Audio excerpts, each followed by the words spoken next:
أعوذ بالله من الشيطان اللعين الرجيم. بسم الله الرحمن الرحيم. الحمد لله رب العالمين.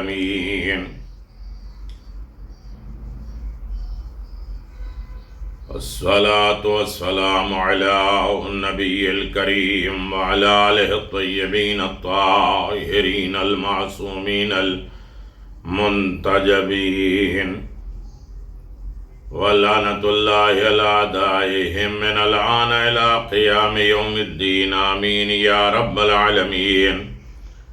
أما بعد فقد قال الله تبارك وتعالى في محكم كتابه المبين وهو أصدق الصادقين وقوله الحق. بسم الله الرحمن الرحيم. يا أيها الذين آمنوا كتب عليكم الصيام كما كتب على الذين من قبلكم لعلكم تتقون. صدق اللہ العلی العظیم وصدق رسولہ النبی الکریم. سامعین گرامی قدر، ناظرین محترم، سلام علیکم ورحمۃ اللہ وبرکاتہ. 30 روزے 30 پیغامات آپ کے خدمت میں بیان کرنے کی سعادت حاصل کی جا رہی ہے. 17 ماہ رمضان عظیم ترین عید کا دن، جشن کا دن. خود اللہ تبارک و تعالیٰ نے پیغمبر اسلام صلی اللہ علیہ وآلہ وسلم سے جشن منانا اور عید منانے کی تاکید کی ہے. جنگ بدر عظیم ترین جنگ، یہ 17 ماہ رمضان کو جنگ بدر واقع ہوئی، اور اس جنگ کے رونما ہونے کے اسباب علل سبب بعثت پیغمبر اسلام کے بعد آپ کو اور آپ کے تمام ساتھیوں کو طرح طرح کی اذیتیں اور تکلیفیں، جس کے نتیجے میں پیغمبر اسلام نے مکہ سے مدینے کی طرف ہجرت کر لی، اور اس کے باوجود کفار و مشرکین نے مکہ مسلمانوں کی طرف طرح طرح کی اذیت آزار پہنچانے سے باز نہیں آ رہے تھے. ایک طرف تو ان کو مکہ سے باہر بھی نہیں جانے دینا چاہتے تھے، اور دوسری طرف مدینے پر اقتصادی پابندی لگا رہے تھے تاکہ مدینے والوں سے کوئی بھی تجارت انجام نہ دی جا سکے، تاکہ وہ لوگ قحط اور بھوکمری کا شکار ہو جائیں اور ہمارے دین کی طرف پلٹ کر مجبور ہو کے آ جائیں. اسی لیے اہل مدینہ دریائے سرخ کے ذریعے تجارت کرنے پہ مجبور ہوئے، اور آپ کاروبار اور تجارت کو اس طرح انجام دینا شروع کیا کہ ابو جہل نے بھی پیغمبر اسلام کو ہجرت کے بعد قریش کی طرف سے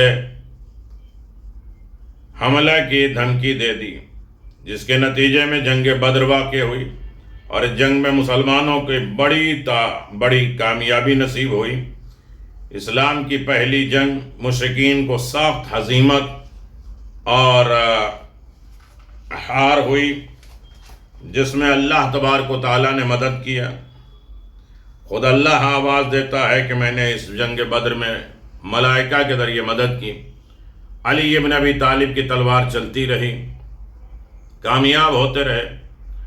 معراج پیغمبر اسلام 17 ماہ رمضان یا 21 ماہ رمضان، یا اور مناسبتیں 27 رجب، پیغمبر اسلام کی بعثت، قرآن مجید میں خمس کے حکم جاری ہونا اور آیت خمس نازل ہونا، مسجد جمکران بحکم امام زمان معین ہونا، وفات ام المومنین. یقیناً بدر کامیابی کا دن ہے، علی کی فتح جشن کا دن، اور امیر المؤمنین نے اس جنگ میں کامیابی کر کے اسلام کی پہلی فتح کی بنیاد رکھ دی. اور یہ اتنا اثر ہوا کہ یزید نے خود کہا کہ اگر بدر والے ہمارے آبا و اجداد ہوتے تو دیکھتے کہ میں نے کربلا میں کیسا بدلہ لیا. جنگ بدر مسلمانوں کی پہلی فتح، اسلام کی پہلی جنگ، اور کامیابی اور ہمکناری اہل بیت علیہم الصلوۃ والسلام کے ساتھ واقع۔ پوری رات پیغمبر اسلام نے دعا کی اور اس کے بعد دعا کی اور فتح نصیب ہوئی۔ اور یقیناً یہ اہم ترین چیزیں ہیں جو ہر انسان اسے محسوس کر سکتا ہے کہ علی ابن ابی طالب کے بغیر نہ فتح ہے، نہ کامیابی ہے، نہ نجات ہے، نہ بہشت ہے، نہ اعمال ہے، نہ دعا ہے، نہ اچھائی ہے، نہ خوبی ہے۔ محبت علی ابن ابی طالب ایک معیار ہے تمام اچھائیوں اور تمام خوبیوں کی۔ تو یہ پیغام یقیناً عالی ہے۔ تقوی کی گامزن کے راستے پر گامزن ہونے کے لیے پیغمبر اسلام صلی اللہ علیہ وسلم نے یہ پیغام دیا اور یہ نصیحت دی، یہ حکم دیا کہ روزانہ ماہ رمضان میں ایک قدم آگے بڑھاؤ تقوی الہی کی طرف۔ اللہم اہدنی فیہ لصالح الاعمال واقض لی فیہ حوائج الاعمال یا من لا یحتاج الی التفسیر والسؤال یا عالما بما فی صدور العالمین صلی علی محمد وآلہ الطاہرین۔ اے معبود، اس مہینے میں مجھے نیک کاموں کی طرف ہدایت دے دے، میری حاجتوں اور خواہشوں کو برآوردہ فرما۔ اے وہ ذات جو کسی سے پوچھنے اور وضاحت اور تشریح کی احتیاج نہیں رکھتی، ضرورت نہیں رکھتی، اے جہانوں کے سینوں میں چھپے ہوئے اسرار کے عالم، درود بھیج محمد اور آل محمد پر، ان کی پاکیزہ خاندان پر۔ عمل صالح اور خدا کی معرفت کا سبق اس درس میں ہے۔ اللہم اہدنی فیہ لصالح الاعمال، عالم محل انجام محل، عمل کی دو قسمیں، اچھائی اور عمل صالح، ناشائستہ اور طالع عمل۔ جس طرح علم دانش کے دو حصے ہیں، مفید، سود مند۔ جب ہم زمزم کا پانی پیتے ہیں تو اس وقت دعا کرتے ہیں، بار الہ اے اسے میرے لیے مفید علم اور دانش کا سبب قرار دے۔ اسی طرح کچھ علوم زیان رسا اور نقصان دہ ہوتے ہیں، تکلیف دہ ہوتے ہیں۔ وہ علوم جو نسل کشی کا سبب بنے، ایٹم بم بنا کر اجتماعی خونریزیوں کا باعث بنے، برخلاف اس علم کے جو انسان کے لیے معنوی اور مادی طریقے کا سامان فراہم کرے، صحت اور سلامتی اور خوشحالی کا پیغام بنتا رہے۔ ایسا علم فائدہ مند ہے جس سے موجودہ نسل اور آنے والی نسل بھی بہرہ مند ہوتی ہے۔ جو کوئی عمل صالح اور اچھا اور بہتر کام انجام دیتا ہے، وہ اپنے علاوہ دوسروں کو بھی اپنے بہتر کام سے سیراب کرتا ہے۔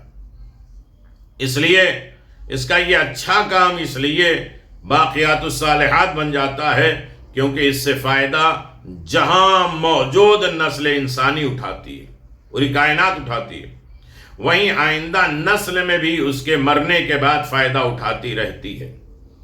اس کے مقابل میں وہ ناشائستہ، وہ غلط، غیر صالح اعمال ہیں جو زور اور بال اور جس کے گناہ دامنگیر بن جاتا ہے اور باقیات الصالحات کے زمرے میں چلا جاتا ہے۔ کبھی ایک فرد، کبھی ایک آدمی ایک غیر صالح عمل کی بنیاد بنتا ہے، کسی منحرف میسر کا بنیاد گزار بن جاتا ہے، جیسے وہابیت، بہائیت، قادیانیت، کہ جس کی سیاہ آثار گمراہی، فساد، قتل، غارت کے قریب ہو جاتی ہے، جو کہ اسلامی تعلیمات سے کوسوں دور ہے، کیونکہ اسلام دین امن و راشدگی ہے، نہ دین قتل و غارت ہے۔ اسی طرح اس کی بنیاد گزاروں کے نام اعمال میں سیاہ سے سیاہ تر ہوتے چلے جاتے ہیں، ان کے گناہ کے اعداد و شمار میں بھی بے انتہا اضافہ ہوتا رہتا ہے۔ اسی لیے دعا کے اس ٹکڑے میں ہم کہتے ہیں کہ پروردگار، اعمال کے انجام دہی میں ہماری مدد فرما۔ کون سے اعمال؟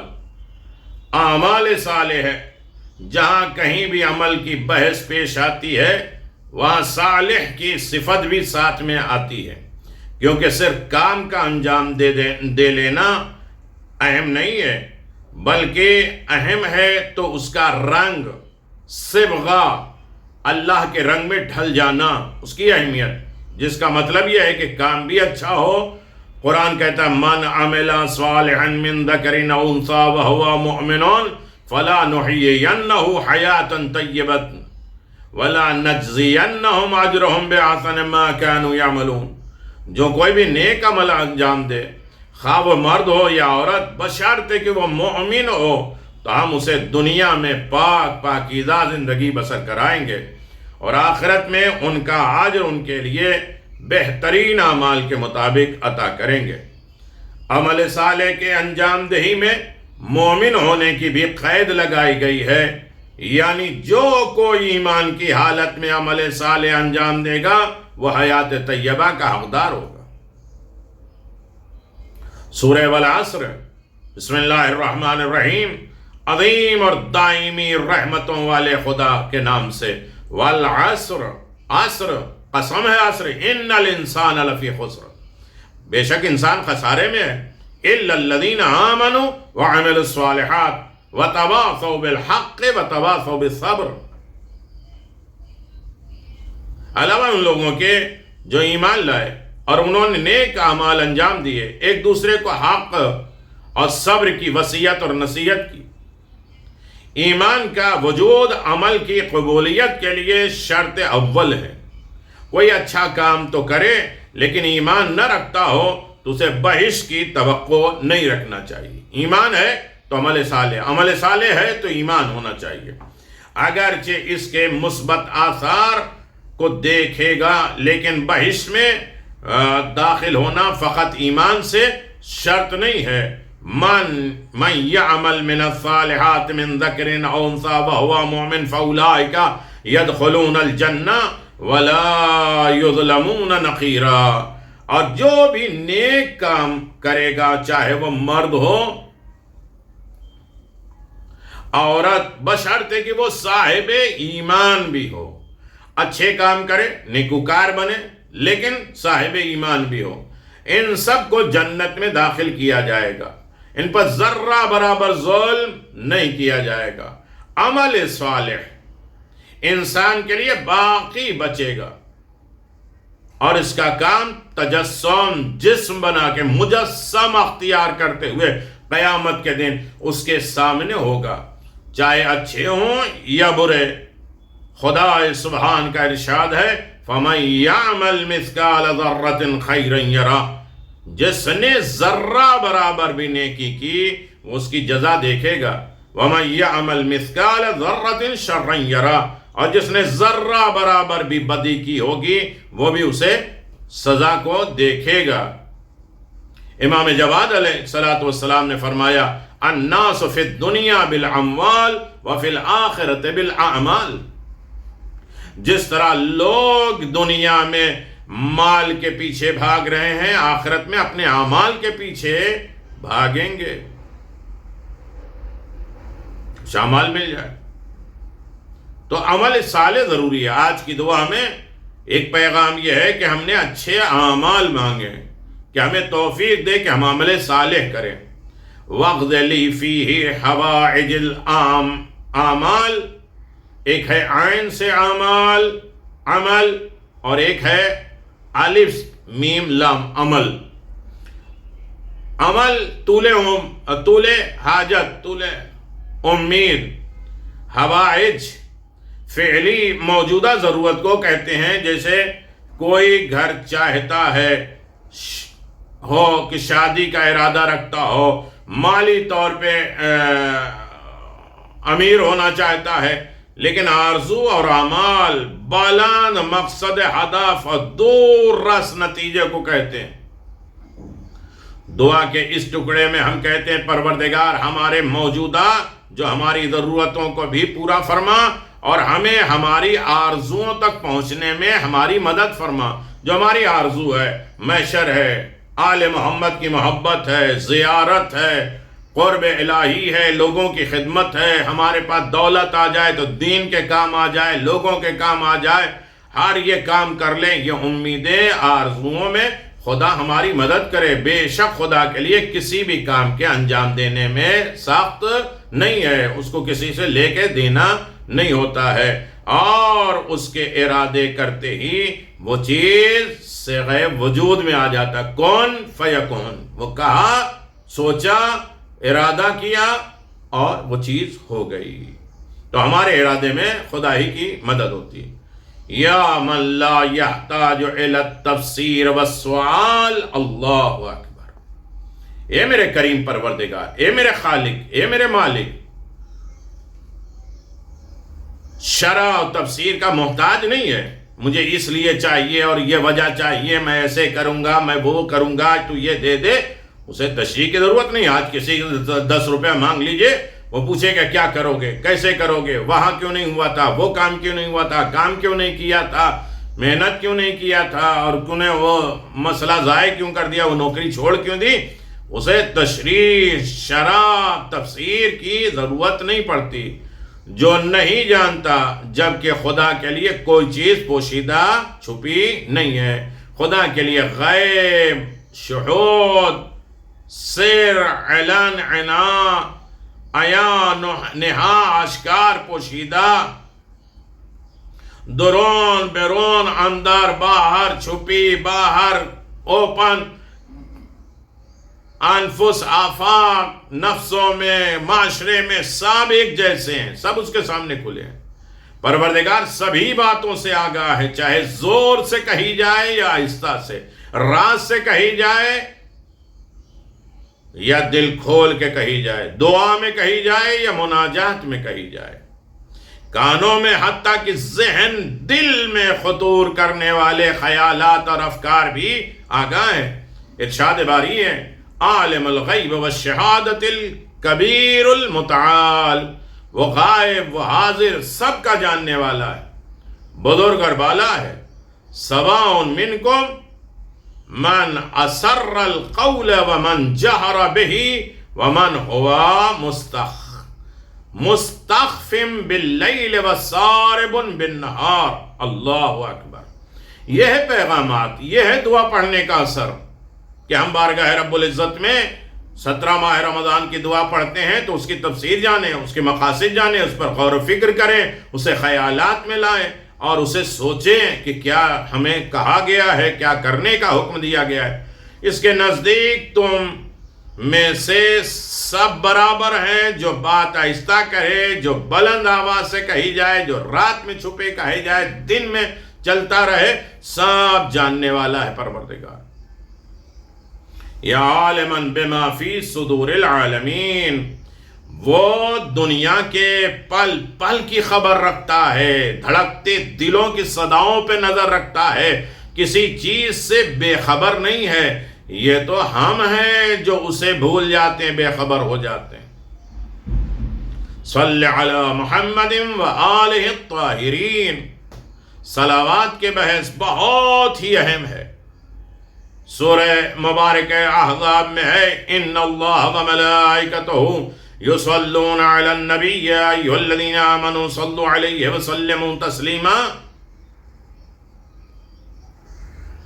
کہ بے شک اللہ اور اس کے ملائکہ رسول پہ صلوات بھیجتے ہیں، تو اے صاحبان ایمان تم بھی ان پر صلوات بھیجو اور سلام کرتے رہو۔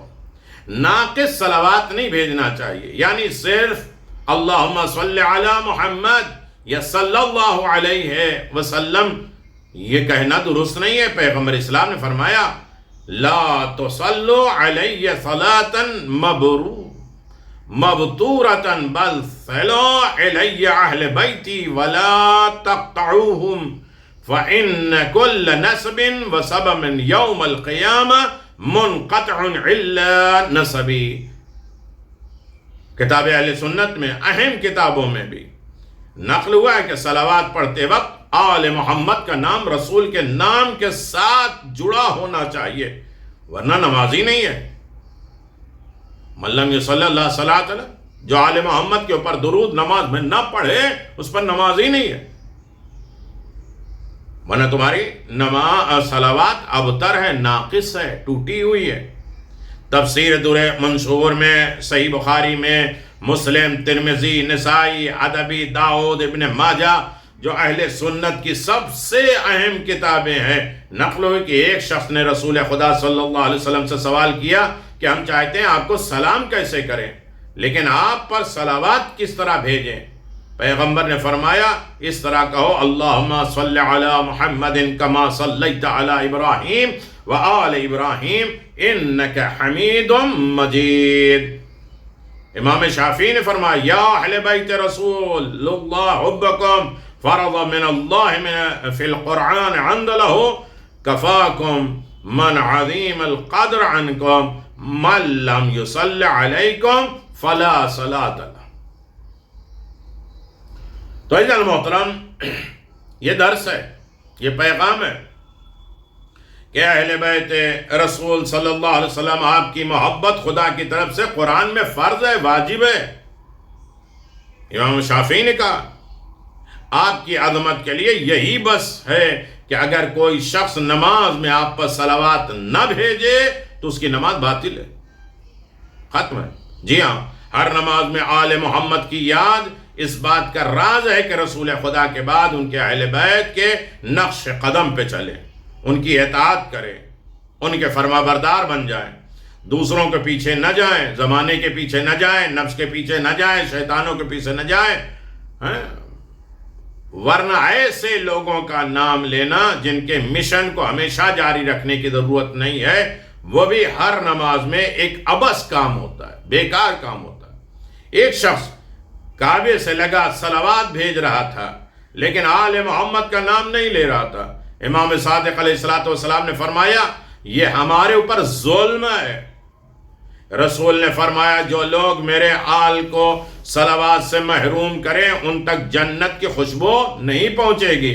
چنانچہ وہ مجلسیں، وہ محافل جس میں خدا کا نام محمد مصطفیٰ اور آل محمد کی یاد نہ ہو، قیامت میں حسرت، افسوس کا باعث ہوں گی۔ حقیقت تو یہ ہے کہ روایات کے مطابق جس وقت خدا کے پیغمبروں میں سے کسی پیغمبر کا نام لیا جائے تو پہلے رسول خدا صلی اللہ علیہ وسلم اور ان کی آل پہ صلوات بھیجا جائے، پھر اس پیغمبر پہ صلوات بھیجا جائے۔ رسول خدا صلی اللہ علیہ وسلم نے فرمایا حقیقی کنجوس وہ ہے جو ہمارا نام سنے اور صلوات نہ بھیجے۔ ایسے شخص سب سے زیادہ جفا کرنے والے ہیں، سب سے زیادہ بے وفا ہیں، ظلم کرنے والے اور وعدہ وعید کے خلاف ہونے والے ہیں۔ پیغام کیا ہے؟ صالح اعمال کی جانب، اچھے اعمال کی جانب خدا کی ہدایت چاہیے کہ میرے اللہ مجھے درخواست ہے کہ تو مجھے اچھے کاموں کی طرف، نیک کاموں کی طرف، صالح اعمال کی طرف لگا دے، اور ہمارے حوائج آرزو کی قبولیت کی درخواست ہے، اور خدا شرع اور سوال کی ضرورت نہیں جانتا ہے، اس سے مانگ لو۔ دعا میں صلوات دعا کی قبولیت کی ضمانت ہے، اور دعا کی قبولیت آرزو کے پورا ہونے کی شرط یہ ہے کہ ہم اپنی امیدوں کو صرف اور صرف خدا سے وابستہ رکھیں، اپنی طاقت، ہنر، اپنے رشتے، اپنے قرابت دار، اپنے ہوشیاری سے نہ رکھیں، بلکہ اپنی تمام امیدیں اپنے خداوند عالم سے وابستہ رکھیں، تو یقیناً ہر منزل پر ہم کامیاب ہوں گے۔ وآخر دعوانا ان الحمدللہ رب العالمین وصلی اللہ علی نبی الکریم وعلی آلہ الطیبین الطاہرین۔ مومنین کرام، یہ ہمارے پیغامات جاری ہیں اور اسے آپ سماعت فرمائیں، سبسکرائب کرائیں ہمارے چینل کو، تاکہ ساری جو ابھی چل رہے ہیں حیات جناب ابو الفضل عباس، اصول دین، امامت، کامیاب زندگی، ولایت، والدین، 30 روزے 30 پیغام، رمضان یاد امام زمان، بہت سے موضوعات پہ امروں نہیں ابھی چلے گئے، انشاءاللہ پھر تولا و تبرہ ہے، اور معصومین علیہ السلام کی حیات طیبہ ہے۔ انشاءاللہ آپ اسے سنتے رہیں، دوسروں تک سناتے رہیں، نیکیوں میں ہمارا سپورٹ کریں۔ صرف ایک گزارش ہے کہ سبسکرائب کریں میرے چینل کو، اور یقیناً تاکہ ہمیں واٹس ایپ پہ سب کو الگ الگ میسج نہ بھیجنا پڑے، آپ خود اس کی طرف متوجہ ہو جائیں۔ یہ ریکویسٹ ہے، یہ گزارش ہے۔ السلام علیکم ورحمۃ اللہ وبرکاتہ۔